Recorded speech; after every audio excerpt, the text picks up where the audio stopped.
Broadcasting from Boston, Massachusetts, you're listening to the Technology Equals Equality podcast.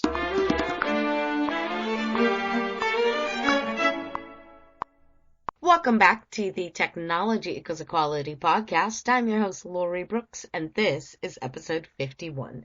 Today, I have the pleasure of speaking with Dean Logan. Dean is the founder and CEO of Foundation, a specialty marketing consultancy for technology and technology-related organizations. A graduate of the Ringling College of Art and Design, Dean has been a graphic designer, art director, and creative director at several respected agencies throughout the Southeast. He's worked with clients such as AT&T, IBM, Visa, Lenovo, GE, and Novartis, just to name a few.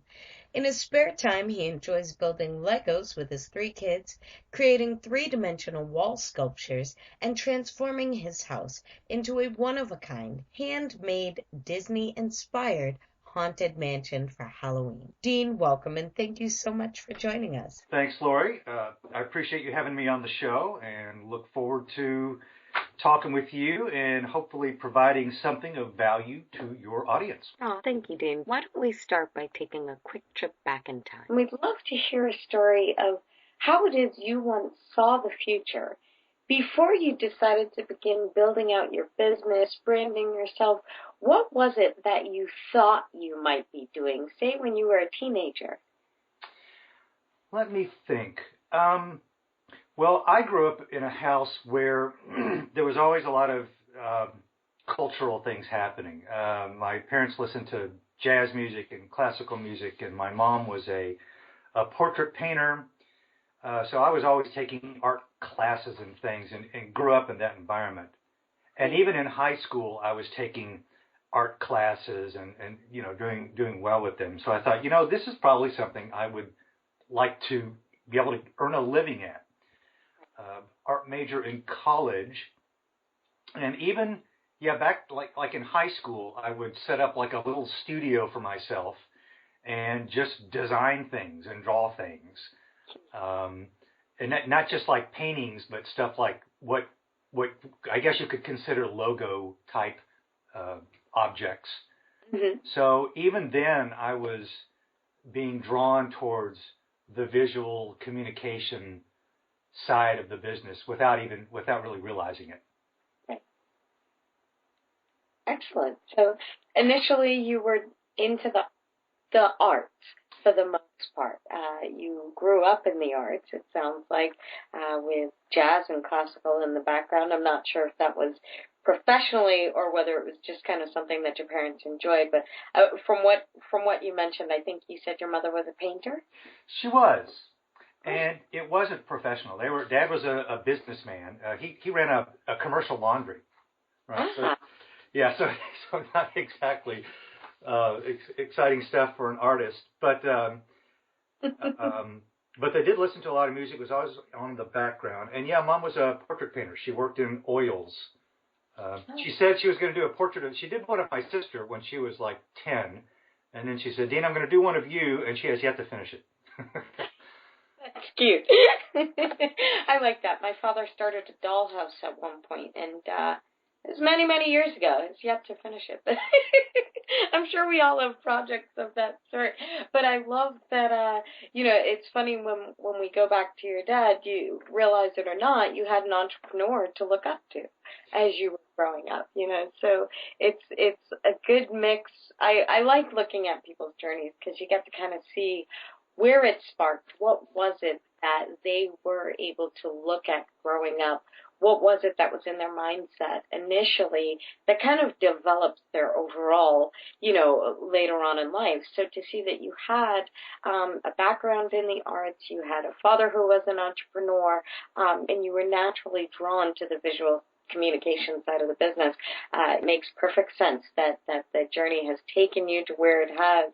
But Dean, what do you feel like are some of the first steps that you took once you finished school and decided, you know what, I think I may want to build something up for myself? What was that moment you decided that you wanted to do that, and then what were some of those steps that you took? Well, let's see. When I was in high school, I was took a lot of art classes. I was a fine art major in college, and I had a scholarship that I got into in this liberal arts college in Lexington, Kentucky, Transylvania University. And I was about to graduate, and it's a fine art curriculum, so it's sculpture and painting and that's kind of there was no design there. And a friend of my dad's, who was in marketing, said, Bob, your son with this art thing, you need to send him. He needs to learn to work on a computer, because in 10 years, if your son's in this business, he will either be working on a computer or sweeping around one. So from there, I looked at different colleges and thought, okay, yeah, I need to do something that's going to actually be able to earn a paycheck. And that's when I started looking into, graphic design. You really can make money doing this. So I looked at a number of schools and finalized on the Ringling College of Art and Design, which is in Sarasota, Florida. Mm-hmm. And I went there for a 3-year program.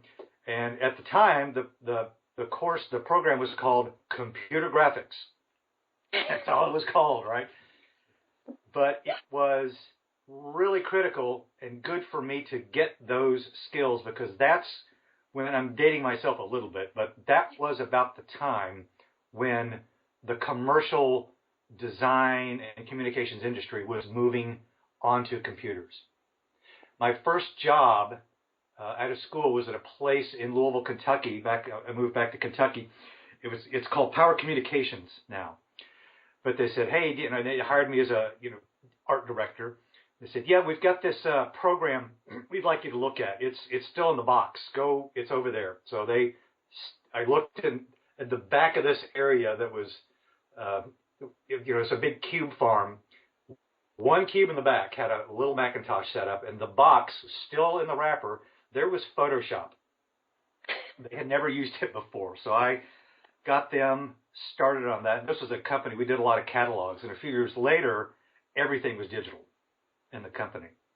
But back to your question, getting the foundational education to take the fine arts and being able to translate it into something where I could create a living for myself was a very key step for me. Doesn't matter what industry or profession you decide on.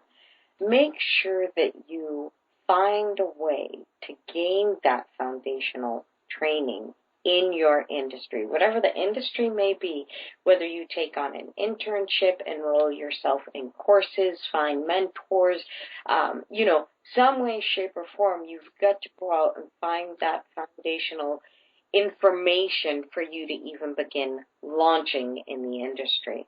So you went out, you began recognizing that not only did you have that background in the arts, but then that you were going to go ahead and turn it digital, the opportunity to move forward in the digital world. What do you find was difficult about, translating your knowledge from, the arts and the fine arts degree into, kind of a digital realm?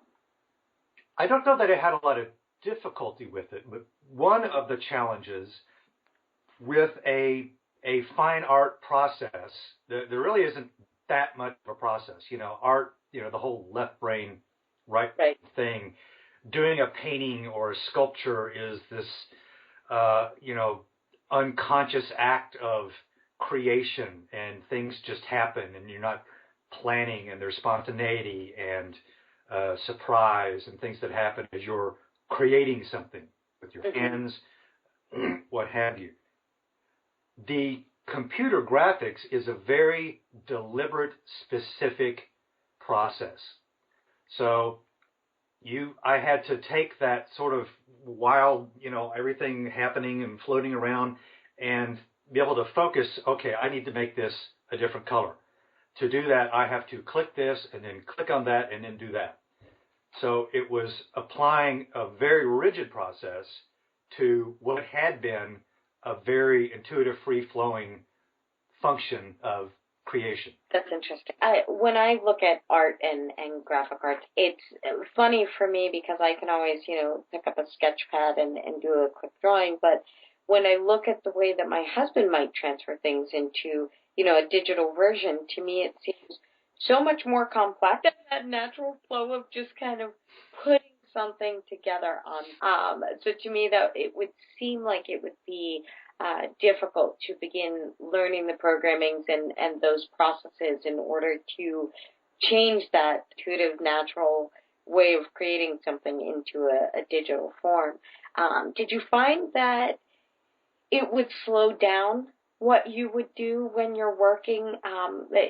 For instance, when I began building out the show, there were different aspects of the show, logo and so forth, that I would begin creating, but then question whether or not that was exactly the way I wanted to create it, or begin doing some research on how, I feel it should be created versus industry standards and different, how it would be conveyed and things of that sort. And it turns into procrastination versus actual research. So do you feel that there's, a specific area or metrics in particular that someone who's looking at taking off on an entrepreneurial journey should focus on? Do you feel there's something specific that they should be doing in particular in order to kind of avoid that ability to end up in procrastination mode?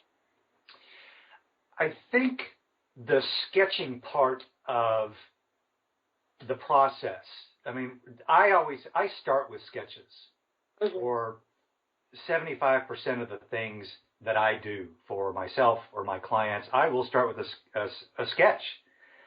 And that is really good for focusing your ideas, getting rid of bad ideas quickly.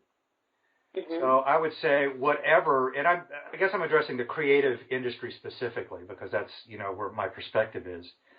But starting with sketches allows that intuitive part of the brain to work its magic.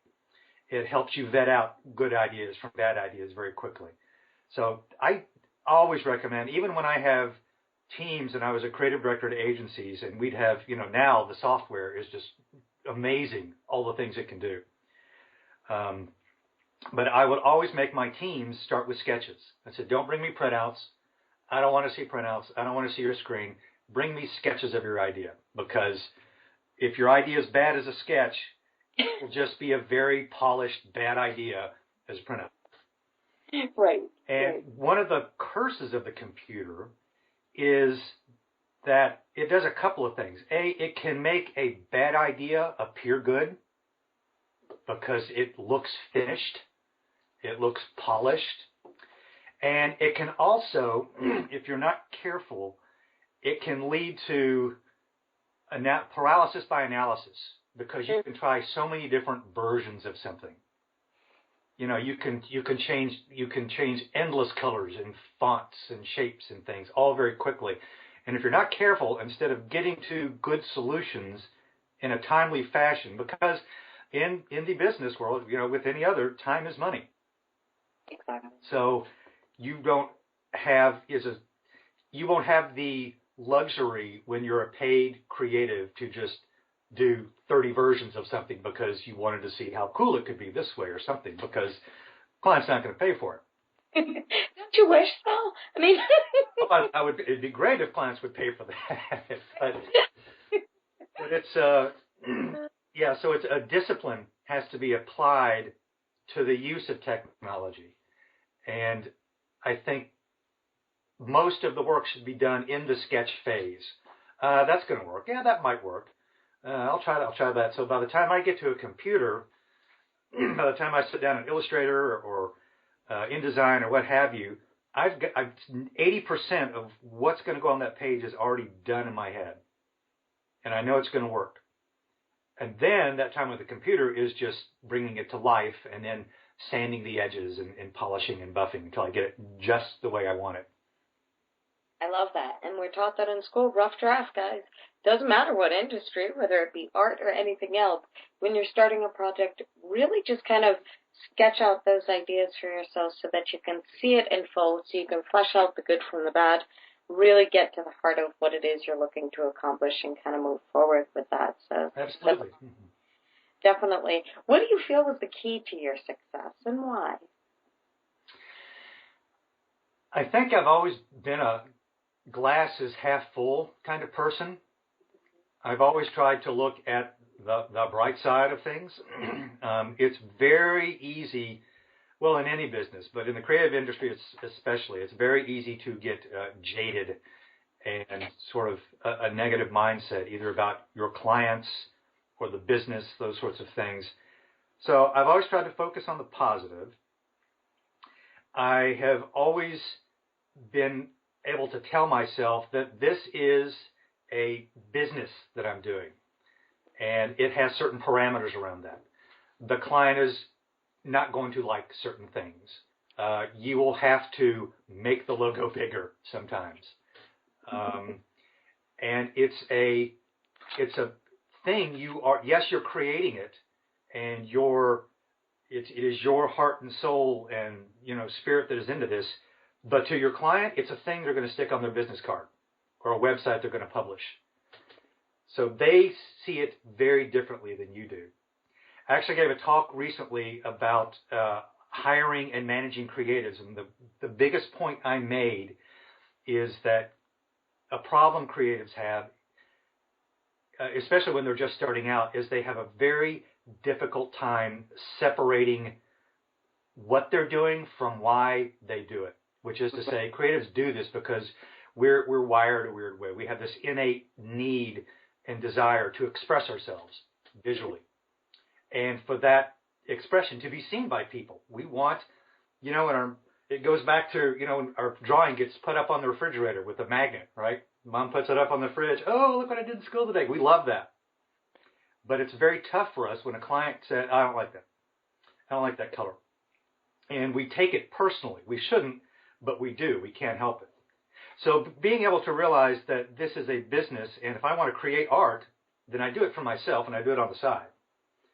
But not to mix that passion and that mindset into, okay, I have this card I've got to do for a client, and they need it by a certain time, and I've got a certain budget, so I need to do the best I can within that parameter. That I've always been pretty organized, I think. I try to take notes on things. I try to document stuff as best I can. That's a struggle for me because as a creative, like any other creative, I loathe things like timesheets and stuff like that. But I keep them because I know I've got to have them at some point. And I think I'm always looking to push myself. I try not to rest on a laurel. I'm always sharpening my software skills. I can still, sit down. I've been a creative director and had, teams of, 15, up to 20 people, but I can still sit down if I need to in these programs and bat something out fast if I need to. Okay. And I think that's critical, not is staying up with the technology and the software and where it's headed. Continued learning, definitely. Continued learning, yeah. Because I've seen that. I've seen people in this business who quit learning. I don't need to learn that, and it's hurt them. Right. Industries are changing rapidly as technology does so, and each year things are moving up that much quicker. So if you don't continue learning, you don't continue figuring out, how industries are changing, whether it be, in the digital world or not, you definitely can get left behind. But I love that you mentioned that, one of the foundational pieces of your success was realistically your mindset, keeping the thought process of the glass being half full, knowing that you're going to be successful regardless of, how the path may pivot, is really, really important.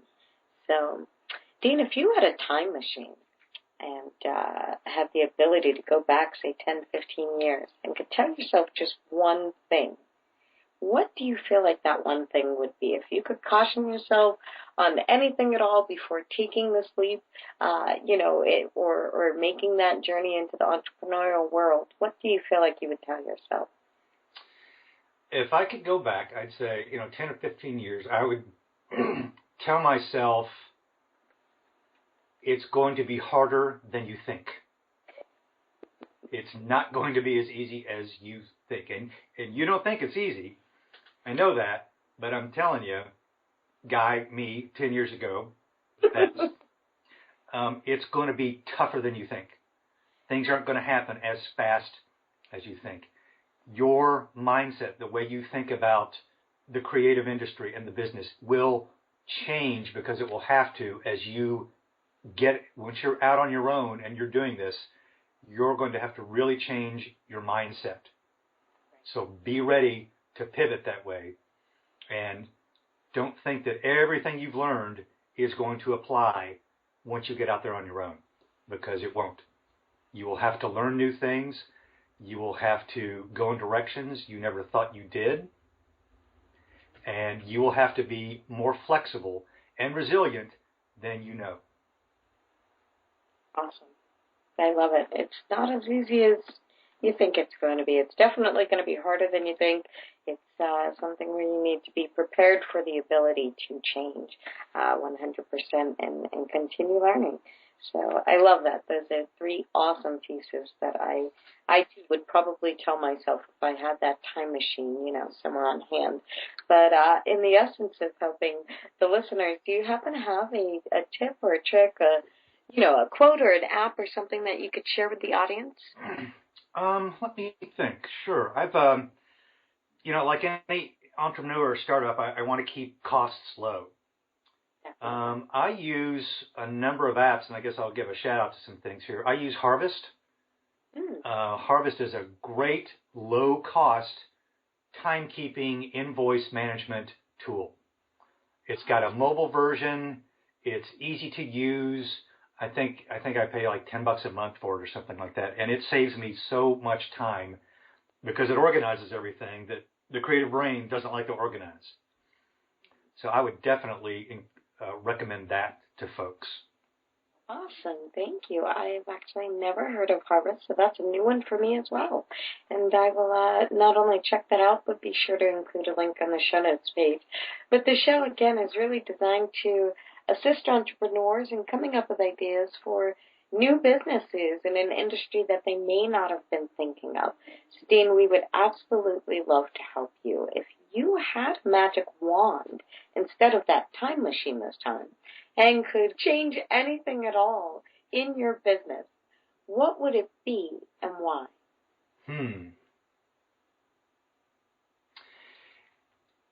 I don't know that I would change anything that I'm doing or engaged in right now, but if I could wave a wand and have something extra, that I would do.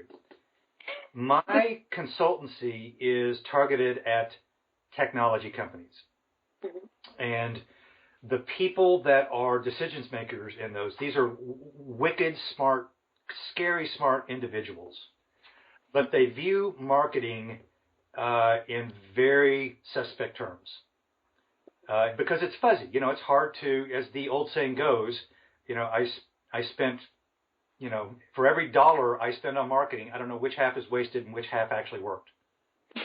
And that's very hard to quantify. And the tech mindset is very, it's binary. It's zeros and ones. It's on, off. It works. It doesn't work.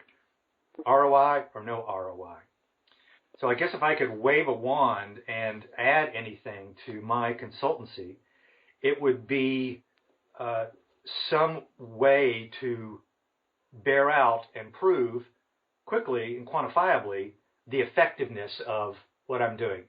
And I know people might jump right in and think, oh, but Dean, there's all kinds of tools and things that do that. Yes, but they're all, I don't know. I've yet to see one thing that can measure something like that very effectively. There's, click-through rates and this and that. But it'd be nice to be able to say, well, this campaign generated, or let me back that up. This branding project that I did for that client generated X $100,000 of revenue in its first year of existence. That is very difficult to do in the creative industry. Definitely. I would love to actually see that myself, some sort of effective way to measure the ROI on any sort of marketing dollars that are put out is amazing. That would be awesome.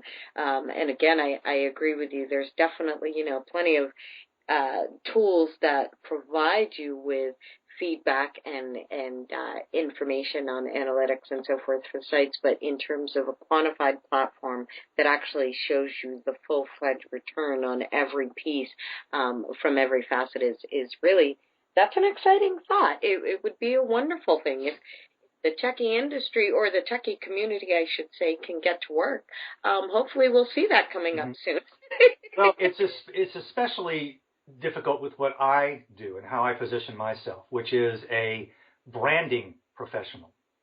Well, the notion of branding to creatives and people, especially people who work in the industry, we understand that instantly. We get that. Right. But branding to the non-creative person is a little nebulous. It's a little fuzzy. It's not a quantifiable thing, again, that I can point to and say, oh, my branding generated that amount of revenue for that company. Did it help? Absolutely. But the product was probably good, and the adoption was greater in, a certain demographic than another by some, phase of the moon. There's nothing, it's just a little fuzzy with branding. So it's very hard to point to something at it and say that was responsible for X thing, because, even the big brands, the companies, you think of Coke and Apple and things like that, they couldn't even say, that commercial we did with I think it was last Christmas, the boy who looks like he's sort of like not engaged with his family. Right. He looks like he's on the phone the whole time. And it turns out he's making a movie about the family. It's a real tearjerker. It's a beautiful, brilliant ad for Apple. Pure branding, pure image, emotional connection to the consumer. There's no way that they could say, yep, that commercial was responsible for an extra 18% in sales over the holiday season. They just can't. Right. If we had some way of magically surveying each and every customer and figuring out, how much branding affected what they, that would be amazing.